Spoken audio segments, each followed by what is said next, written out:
செங்கல்பட்டு மாவட்டம் மறைமலை நகரில் திமுக ஆலோசனை கூட்டம் நடைபெற்று வருகிறது. அதில் துணை முதல்வர் உதயநிதி ஸ்டாலின் எதிர்க்கட்சி தலைவர் எடப்பாடி பழனிசாமியை மிகவும் கேலியாக விமர்சித்துள்ளார். அதில் அவர் கூறியதாவது: அண்ணா திராவிட முன்னேற்ற கழகத்தின் நிரந்தர பொதுச் செயலராக நீங்கள் மட்டும்தான் இருக்க வேண்டும் என்றும், அதற்கு தகுதியானவர் நீங்கள்தான் என்றும், அதுதான் தமிழ்நாட்டுக்கு நல்லதென்றும், தமிழ்நாட்டு மக்களுக்கு நீங்கள் செய்யக்கூடிய ஒரே நல்ல விஷயம் அதுதான் என்றும் அந்த கூட்டத்தில் அவர் பேசியுள்ளார். அண்ணா திராவிட முன்னேற்ற கழகத்துடைய நிரந்தர பொதுச் செயலராக நீங்க மட்டும்தான் இருக்க முடியும்.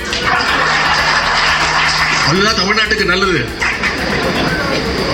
தமிழ்நாட்டு மக்களுக்கு நீங்க செய்யக்கூடிய ஒரே நல்ல காரியம் அதுதான்.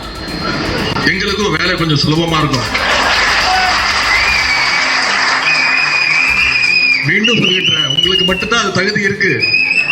அந்த இயக்கத்தை வழி நடத்துறதுக்கு உங்களுக்கு மட்டும்தான் அது தகுதி இருக்கு.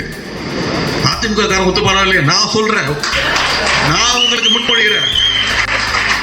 அதிமுகவுடைய நிரந்தர பொதுச் செயலராக அந்த எதிர்க்கட்சி தலைவர் திரு எடப்பாடி பழனிசாமி அவர்கள் தான் தொடர வேண்டும். நம்முடைய கட்சிக்காரன் பலமுறை இதெல்லாம் நீங்க நேரத்தெல்லாம் வைரல் ஆயிடுச்சு, பார்த்துருப்பீங்க. நம்முடைய இயக்கத்தை சேர்ந்த 2 பேர் பேசும்போது என்ன பேசிப்பாங்க? நல்லா இருக்கியாப்பா, பசங்க நல்லா இருக்காங்க, படிக்கிறாங்களா, தலைவர் அறிக்கை பார்த்தீங்களா, கூட்டத்துக்கு போனோமா, என்னைக்கு கூட்டம், முரசொலி வாங்கினியா, எதிர்கட்சி தலைவருடைய பேட்டி பார்த்தியா, அவங்க என்ன சொல்லியிருக்காங்க பார்த்தியா, அப்படி என்ன குற்றச்சாட்டு சொல்லியிருக்காங்க பார்த்தியா, அப்படிதான் பேசுவோம். இதே 2 அதிமுக காரன் பேசும்போது என்ன பேசிப்பாங்க? சந்திக்கும் போது 2 பேர் பேசிக்கவே மாட்டாங்க.